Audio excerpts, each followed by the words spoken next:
बात बोलूं, ये जलने वाले ये शुरू से ही चलते आ रहे। ये मत सोचना ये जलने वाले आज से प्रारंभ हुए, नहीं। राजा सगर के पुत्र अच्छा कार्य कर रहे थे तो देवराज इंद्र इनको देख करके जलने लग गया।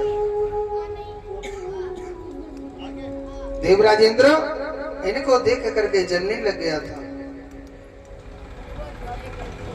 देवराज इंद्र इनको देख करके जलने लग गया।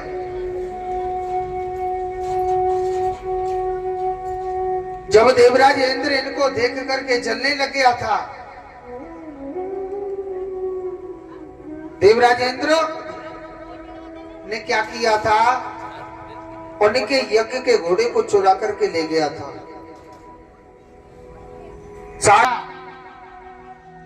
जो 60,000 पुत्र जो तपस्या करने लग रहे थे, उन्होंने देखा कि हमारे यज्ञ के घोड़े को कौन चुरा करके ले गया है। जब उन्होंने ये देखा था तो उन्होंने पूरी सवान की तो लूंगा उनके यज्ञ के घोड़े को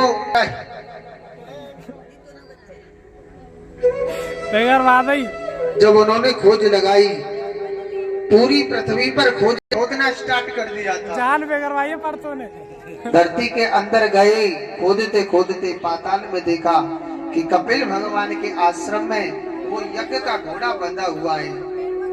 उन्हें बड़ी जोर से क्रोध आया और कपिल भगवान से कहने लगे कि आप कैसे संत हो, अरे आप कैसे ऋषि हो जो आप हमारे यज्ञ के घोड़े को चुरा करके ले आए। सुनो, कपिल भगवान को वो गाली देने लग रहे थे। कपिल भगवान को गाली देने लग रहे थे, गाली देने लगे। तो वो गाली देने लग रहे थे कपिल भगवान को कि आप कैसे ऋषि हो, आप कैसे संत हो जो आप हमारे यज्ञ के घोड़े को चुरा करके ले आए। आप कैसे संत हो, कैसे ऋषि हो, आप हमारे यज्ञ के घोड़े को चुरा करके लाए। कपिल भगवान को गाली देने लग गए थे। तपस्या करते करते उनके पूरे शरीर पर दीमक लग गई थी। अंत में इनकी मृत्यु हो गई थी, मगर गंगा मैया प्रकट नहीं हुई थी। असमंजस के पुत्र कौन हुए थे? अंशुमान। इन्होंने भी गंगा मैया को प्रकट करने के लिए बड़ी कठोर तपस्या करी।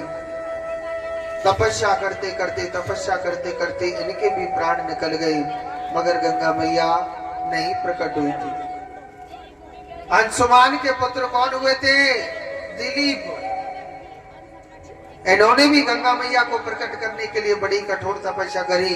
तपस्या करते करते इनके भी प्राण निकल गए, मगर गंगा मैया नहीं प्रकट हुई थी। पीढ़ी बाई पीढ़ी तपस्या करते जा रहे। बहुत से लोग कहते महाराज हम भगवान का बहुत भजन करते हैं, भगवान हमारी कभी नहीं सुनता है। ऐसा आपको कभी नहीं सोचना चाहिए। भगवान हमेशा सुनता है। भगवान के द्वार पर थोड़ी सी देर हो सकती है, अंधेर कभी नहीं हो सकती है। भगवान के दर पर थोड़ी सी देर हो सकती है, मगर अंधेर कभी नहीं होगी।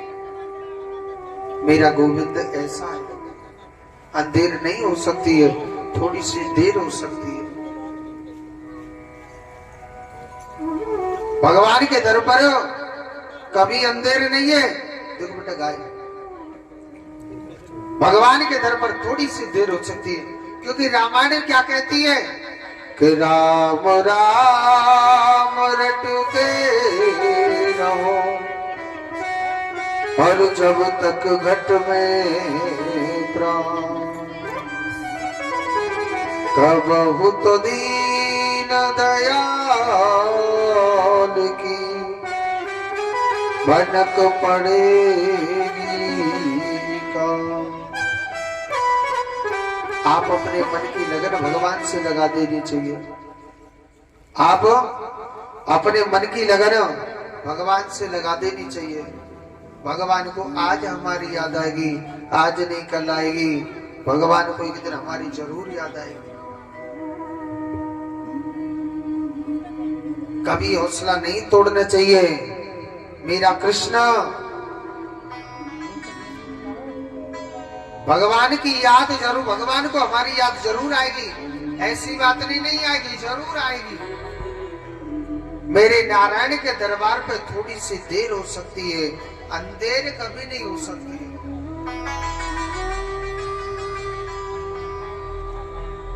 भगवान के दर पर अंधेर नहीं हो सकती है, थोड़ी सी देर हो सकती है, अंधेर कभी नहीं है।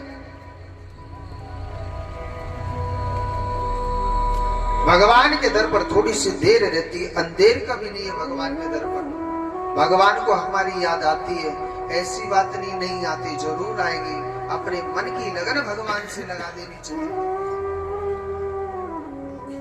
ऐसा मेरा सुंदर भगवान नारायण की लीला है, ऐसी सुंदर मेरे प्रभु की कथा है। अंत में गंगा मैया को प्रकट होना ही पड़ा था। बोलिए गंगा मैया की। इसी गंगा मैया ने 60,000 पूर्वजों का उद्धार किया था। और सुनो, ये वेदों में कहा गया है, चाहे कितना भी अपवित्र मनुष्य हो, अगर हृदय से, दिल से अगर गंगा मैया में स्नान करता है तो गंगा मैया उस जीव को, अपवित्र जीव को पवित्र बना देती। ऐसी वो गंगा माँ है। खंडेला नगरी के किस किस भक्त ने गंगा जी में स्नान किया है? और सब कुर्सी पर दरिका बर्तन ने मांझ में लग रही थी। क्या गंगा मैया में स्नान करना चाहिए? ठीक है, जोड़ते बोलो। मैया कर लियो को नहीं करो।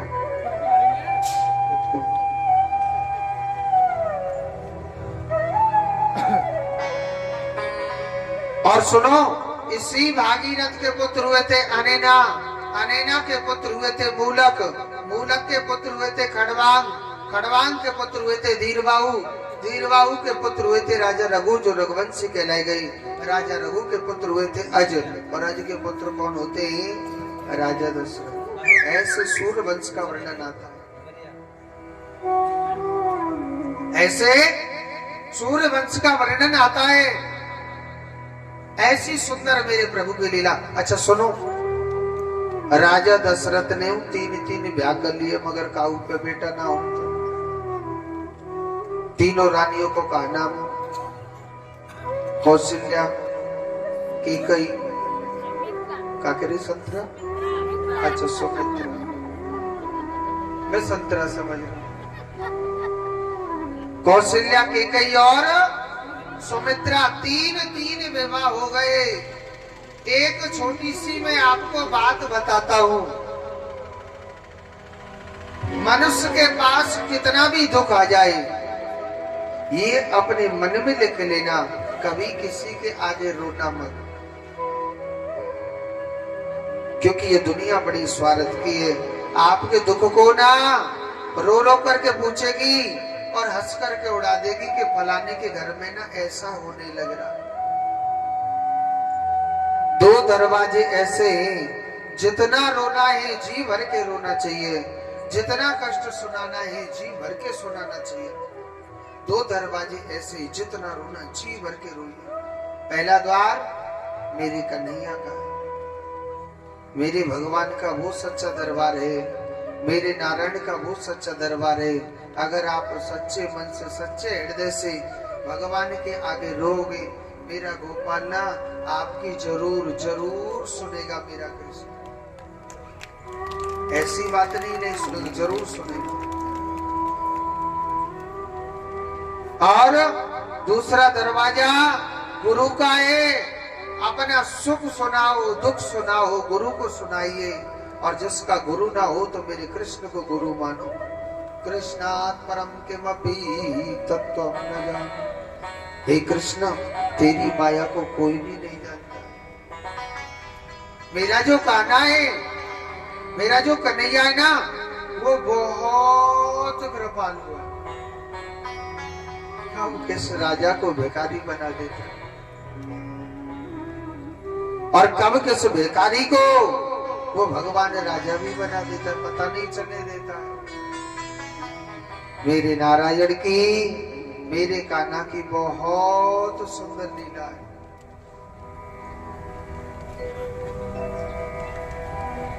मेरे कान्हा की बहुत बड़ी लीला है।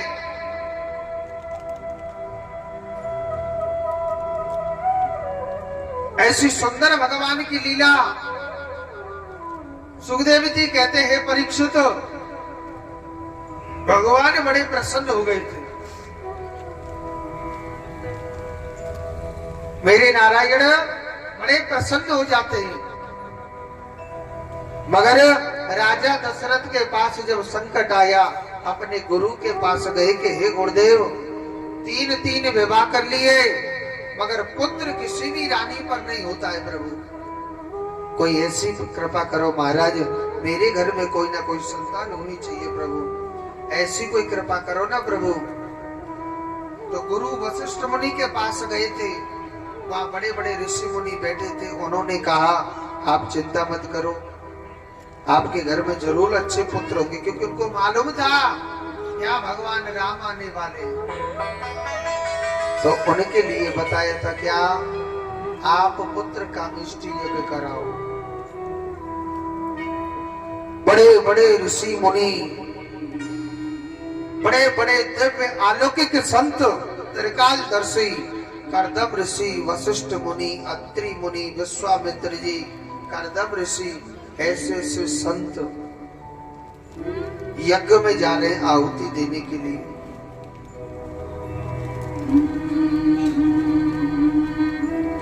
गजेंद्र ऋषि भी गया था यज्ञ में आहुति, क्योंकि उन्होंने ही अग्निदेव को प्रकट किया था अपनी दिव्य दृष्टि से। ऐसी प्रचंड आहुति दी थी कि स्वयं अग्निदेव भगवान खीर का चरू लेकर के प्रकट हो गए थे। कहने लगा कि हे प्रभु, मुझे क्या आज्ञा है।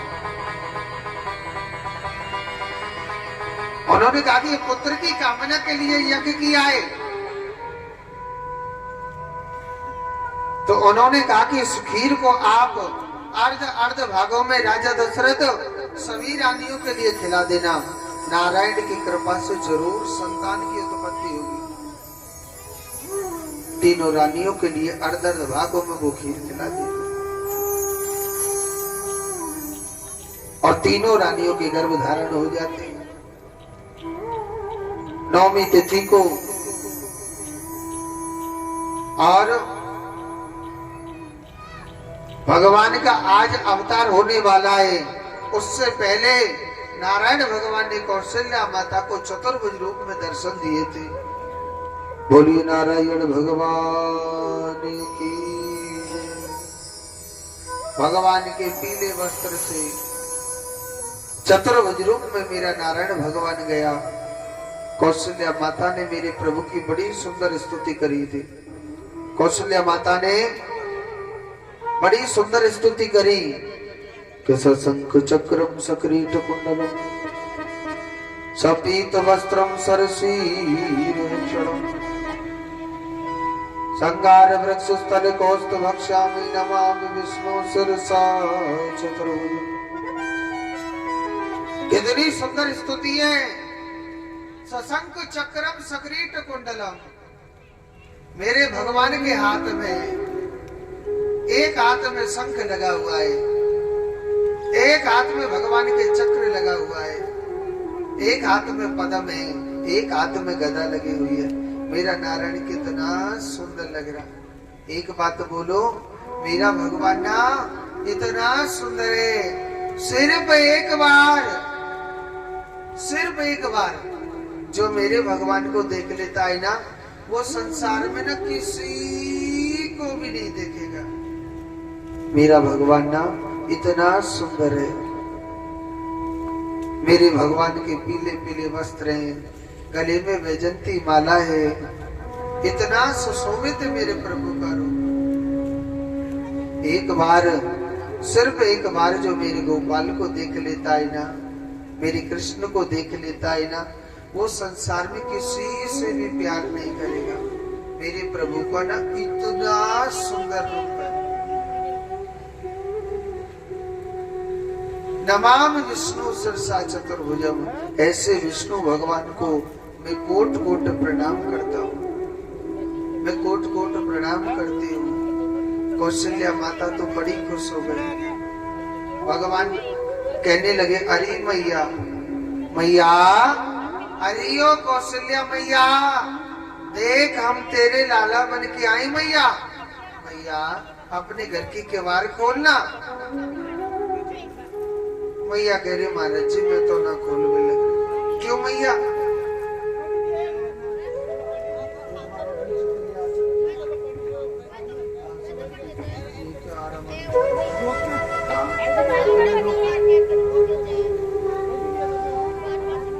खोलना। मैया कहने लगी, महाराज मैं तो किवाड़ न खोलने लग रही। क्यों मैया? एक बात बताओ महाराज जी, आप मेरे बेटा बन के आए या बाप बन के आए? भगवान कहने लगे, मैया तो दिख ना रे, हम तेरे बेटा ही बन के आए। अच्छा बन के आ? हाँ हाँ वो तो दिख रहा है, मगर लाला कबू ऐसो है बेका, जाके चार चार हाथों अस्त्र शस्त्र लगे हुए। महाराज अगर मेरे लाला बन के आए तो तेरी बात तो मैया माननी पड़ेगी। ठीक है मैया, जैसी तेरी मर्जी।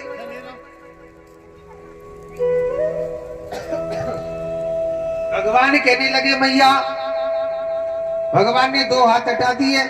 भगवान कह रहे, अरे ओ मैया कौशल्या मैया, हम तो अपने घर की किवाड़ खोल दे। मैया कह रहे, अब मैं देखो ना खोल रही। क्यों? क्योंकि महाराज आप मेरे लाला बन के तो आए, ठीक है,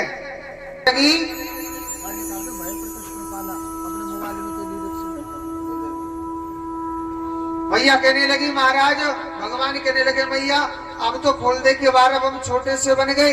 मैया कह रहे, महाराज अब मैं नेको के बार ना खोल रही। क्यों?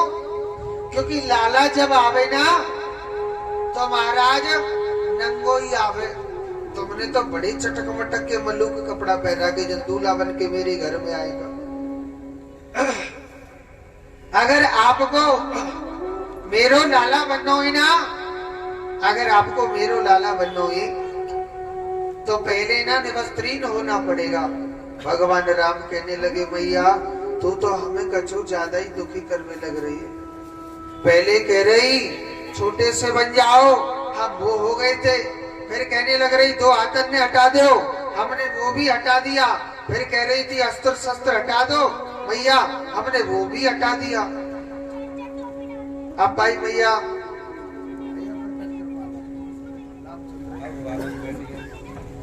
अब मैया आप कह रही है निवस्त्रीन हो जाओ। अब मैया ठीक है भाई, तेरी बात तो माननी पड़ेगी, तू हमारी मैया, हम तेरे लाला है, और तेरी बात ना मानेंगे तो फिर कौन की मान है? तो भगवान ने कहा करो, चतुर्भुज रूप धारी नारायण भगवान निवस्त्रीन हो गए थे।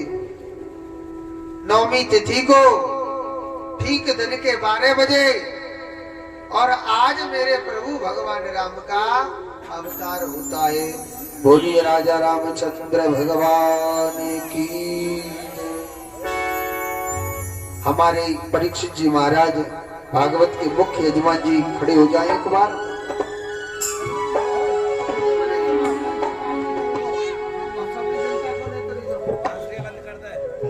तो देखो हमारे राम जी का थाली दे, पूजा की आरती करें। परीक्षित जी महाराज कृपाला, आज मेरे प्रभु राम का अवतार हुआ है, बड़ा सुंदर। आज भगवान राम का सुंदर अवतार हुआ है, आनंद बरसने लग रहा है। सभी मस्ती में झूमते हुए ताली बजाएंगे।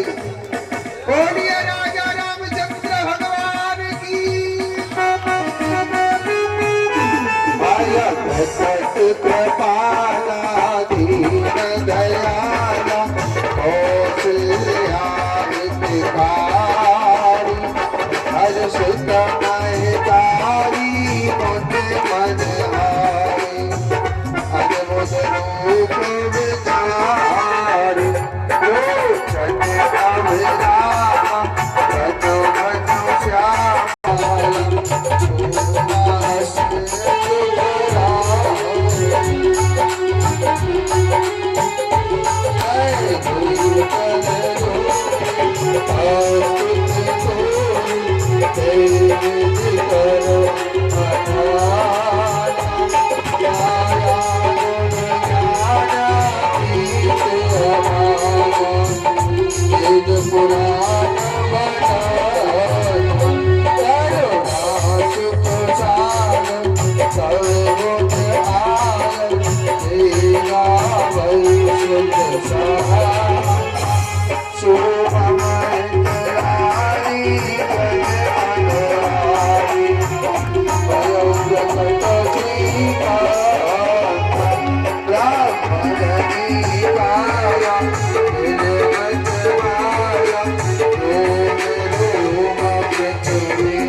सुनीरा अत प्रिय श्रीराम जय सुख परम मनोहरा सोने वचन सुजाना भोजन खाना कोई बालक सुर होगा ये चरित दिलावई हर पद पावई तेन पवई जैन सुर संत हित लीन मनोज अवतार निज इच्छा निर्मल करन माया गुण